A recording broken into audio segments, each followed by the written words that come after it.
کروڑوں درود و سلام حضرت محمد مصطفیٰ احمد مجتبی علیہ الصلوۃ والسلام کی ذات مقدسہ پر۔ میں ہوں یاسر اور آپ دیکھ رہے ہیں لیٹس ٹرائی اٹ۔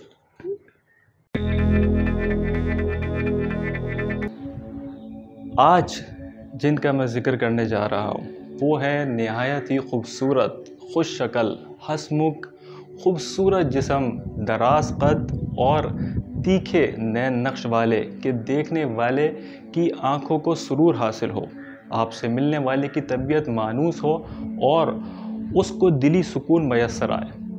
اس کے ساتھ ساتھ آپ خوش مزاج اور اعلیٰ اخلاق اور انتہائی شرمیلے تھے، لیکن جب بھی کبھی کوئی افتاد آ پڑتی یا کوئی مشکل وقت آتا تو آپ شیر کی مانند چاق و چوبند ہو جاتے۔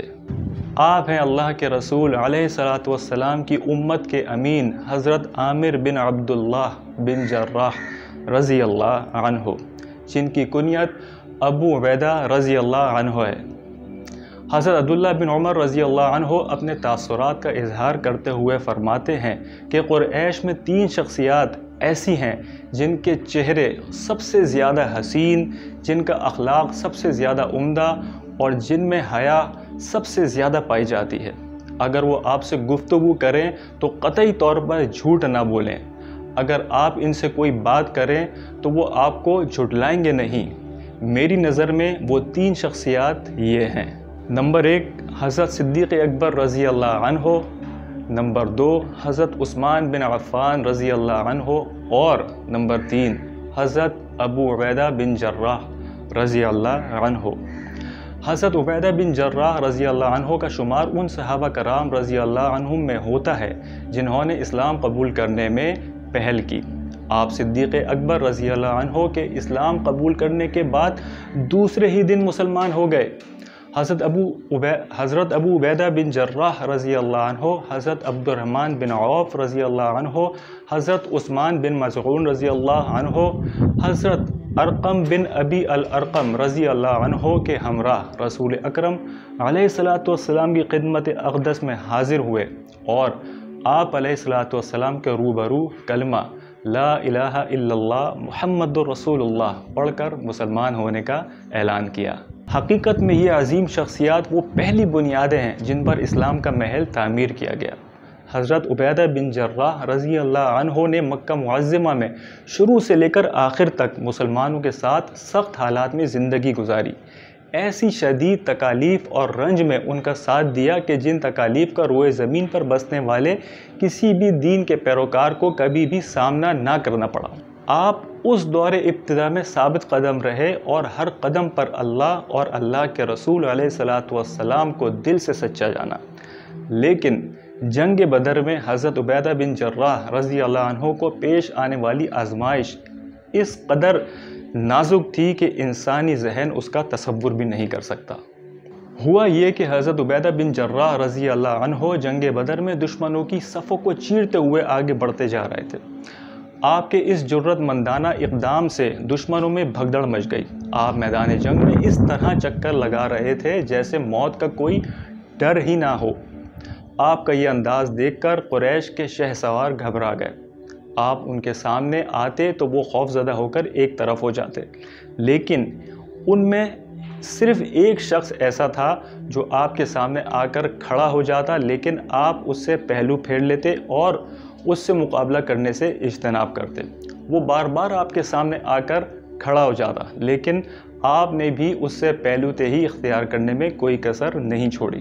بالآخر اس نے آپ کے سارے راستے بند کر دیے، حتیٰ کہ وہ آپ کے اور دشمنان اسلام کے درمیان حائل ہو گئے اور اب کوئی بھی چارہ باقی نہ رہا۔ لیکن جب آپ نے دیکھا کہ اب کوئی چارہ نہیں ہے تو آپ نے اس کے سر پر تلوار کا ایسا زوردار وار کیا کہ جس سے اس کی کھوپڑی کے 2 ٹکڑے ہو گئے۔ کیا آپ اندازہ لگا سکتے ہیں کہ یہ قتل ہونے والا شخص کون تھا؟ یہ تھا آپ کا والد عبداللہ بن جراح۔ بلا شبہ حضرت ابو عبیدہ بن جراح رضی اللہ عنہ کو آنے والی یہ آزمائش کافی سخت تھی۔ دراصل ابو عبیدہ بن جراح رضی اللہ عنہ نے اپنے باپ کو قتل نہیں کیا، انہوں نے میدان بدر میں اس کافر کو قتل کیا جو دشمن اسلام تھا، جو دشمن رسول اکرم علیہ الصلوۃ والسلام تھا۔ آپ کا یہ اقدام اللہ کو اتنا پسند آیا کہ آپ کی شان میں قرآن نازل فرما دیا۔ سورہ مجادلہ میں اللہ پاک ارشاد فرماتا ہے، جو لوگ خدا پر اور روز قیامت پر ایمان رکھتے ہیں تم ان کو خدا اور اس کے رسول کے دشمنوں سے دوستی کرتے ہوئے نہ دیکھو گے، خواہ وہ ان کے باپ یا بیٹے یا بھائی یا خاندان ہی کے لوگ ہوں۔ یہ وہ لوگ ہیں جن کے دلوں میں خدا نے ایمان پتھر پر لکیر کی طرح تحریر کر دیا ہے اور فیض غیبی سے ان کی مدد کی ہے، اور وہ ان کو جنت میں جن کے نیچے نہریں بہہ رہی ہیں داخل کرے گا، ہمیشہ ان میں رہیں گے، خدا ان سے خوش اور وہ خدا سے خوش۔ یہی وہ گروہ ہے جو خدا کا لشکر ہے، اور سن رکھو کہ خدا کا لشکر ہی مراد حاصل کرنے والا ہے۔ غزوہ احد میں جب مسلمانوں کو عارضی طور پر شکست کا سامنا کرنا پڑا تو ایک مشرک بڑے غضبناک انداز میں چلا رہا تھا، مجھے بتاؤ کہ محمد مسلمانوں کا نبی کہاں ہے؟ اس نازک صورتحال میں ابو عبیدہ بن جراح رضی اللہ عنہ ان 10 صحابہ کرام رضی اللہ عنہم میں سے ایک تھے جنہوں نے اللہ کے رسول علیہ الصلوۃ والسلام کو اس وقت اپنی حفاظت میں لے رکھا تھا اور اپنے سینے پر تیر کھا کر اللہ کے رسول علیہ الصلوۃ والسلام کے دفاع کا فریضہ انجام دیا۔ جب جنگ کا زور ختم ہوا تو صورتحال یہ تھی کہ اللہ کے رسول صلی اللہ علیہ وآلہ وسلم کے داد مبارک شہید ہو چکے تھے، آپ کی پیشانی مبارک زخمی اور آپ کے رخسار مبارک پر خود اس کو کہتے ہیں جو لوہے کی بنی ہوئی ٹوپی ہوتی ہے جو جنگوں کے دوران پہنی جاتی ہے، اس کے 2 حلقے رسول اکرم علیہ الصلوۃ والسلام کے رخسار مبارک میں پیوست ہو چکے تھے۔ آپ کی یہ حالت دیکھ کر ابو بکر صدیق رضی اللہ عنہ تیزی سے آگے بڑھے کہ آپ کے رخسار مبارک سے یہ نکال دیں، تو ابو عبیدہ بن جراح رضی اللہ عنہ نے کہا، خدارا یہ خدمت کا موقع مجھے دیا جائے۔ حضرت ابو بکر صدیق رضی اللہ عنہ آپ کا یہ شوق دیکھ کر ایک طرف ہو گئے۔ حضرت ابو عبیدہ بن جراح رضی اللہ عنہ کو اندیشہ تھا کہ اگر ان حلقوں کو ہاتھ سے نکالا گیا تو اللہ کے رسول صلی اللہ علیہ وآلہ وسلم کو بہت تکلیف ہوگی، تو آپ نے ایسے کیا کہ اپنا ایک دانت مضبوطی سے ایک حلقے میں پیوست کر دیا اور پورے زور سے دانت دبا کر اسے رخسار مبارک سے باہر نکال دیا، لیکن اسی جستجو میں آپ کا ایک دانت مبارک ٹوٹ گیا۔ پھر اسی طرح آپ نے دوسرے حلقے کو باہر نکالا اور آپ کا ایک دانت اور ٹوٹ گیا۔ حضرت ابو بکر صدیق رضی اللہ عنہ کہتے ہیں کہ حضرت ابو عبیدہ بن جراح رضی اللہ عنہ 2 دانت ٹوٹنے کے باوجود بہت خوبصورت لگ رہے تھے۔ سقیفہ بنی ساعدہ میں خلافت کے دن حضرت عمر رضی اللہ عنہ نے جناب حضرت ابو عبیدہ بن جراح رضی اللہ عنہ کو کہا کہ آپ اپنا ہاتھ آگے کریں کہ میں آپ کے ہاتھ پہ بیعت کروں، کیونکہ میں نے اللہ کے رسول علیہ الصلوۃ والسلام کو فرماتے ہوئے سنا ہے کہ ہر امت کا ایک امین ہوتا ہے اور میری امت کا امین عبیدہ بن جراح رضی اللہ عنہ ہے۔ حضرت ابو عبیدہ بن جراح رضی اللہ عنہ نے کہا کہ میں اس عظیم ہستی کو کیسے پیچھے چھوڑ سکتا ہوں جس کو اللہ کے رسول علیہ الصلوۃ والسلام نے ہمارا امام مقرر کیا۔ اس کے بعد تمام صحابہ کرام رضی اللہ عنہم اجمعین نے حضرت صدیق اکبر رضی اللہ عنہ کی بیعت کی۔ حضرت ابو عبیدہ بن جراح رضی اللہ عنہ آپ کے دور خلافت میں آپ کے خیر خواہ تھے۔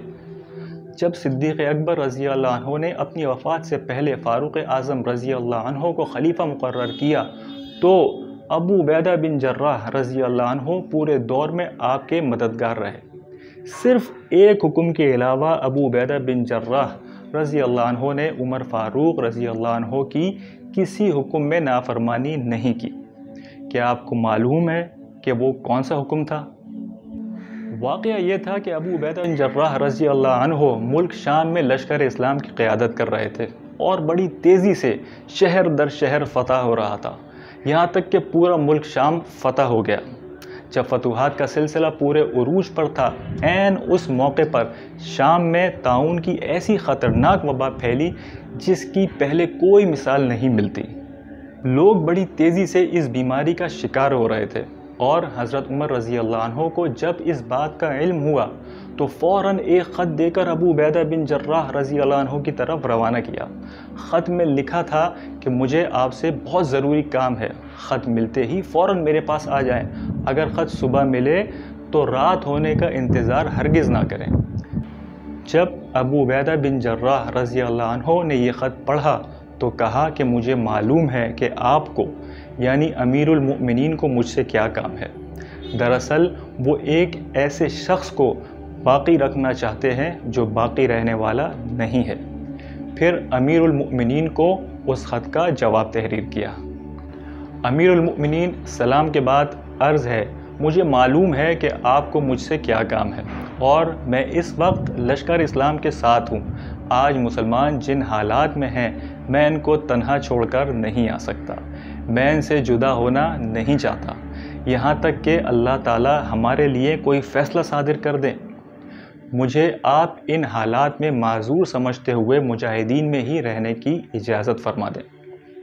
جب یہ خط امیر المؤمنین عمر فاروق رضی اللہ عنہ کے پاس پہنچا تو اس کو پڑھ کر آپ کی آنکھوں سے بے اختیار آنسو جاری ہو گئے۔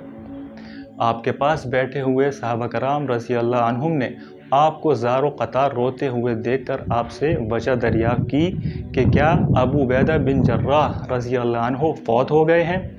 فرمایا کہ نہیں، لیکن موت اب ان کے بہت قریب ہے۔ اس سلسلے میں حضرت عمر بن خطاب رضی اللہ عنہ کا اندازہ غلط نہ تھا۔ تھوڑے ہی عرصے میں ابو عبیدہ بن جراح رضی اللہ عنہ طاعون کی خطرناک بیماری کا شکار ہو گئے۔ جب موت کا وقت قریب آیا تو آپ نے لشکر اسلام کو یہ وصیت فرمائی، میں آج تمہیں ایک وصیت کرتا ہوں، اگر آپ لوگوں نے اسے تسلیم کیا تو ہمیشہ کامیاب اور خیریت سے رہو گے۔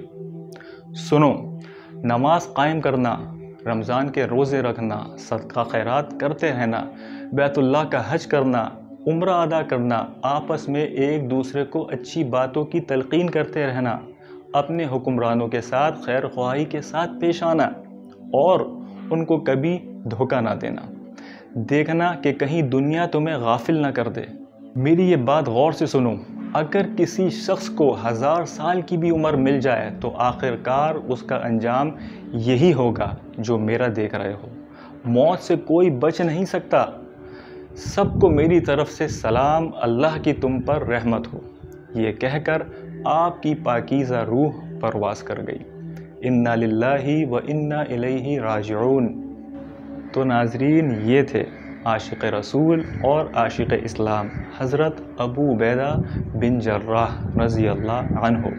اللہ ان سے راضی اور یہ اللہ سے راضی۔ صحابہ کرام رضی اللہ عنہم اجمعین کے حالات و واقعات کا یہ سلسلہ جاری رہے گا۔ آپ دیکھتے رہیے اور کہتے رہیے، لیٹس ٹرائی اٹ۔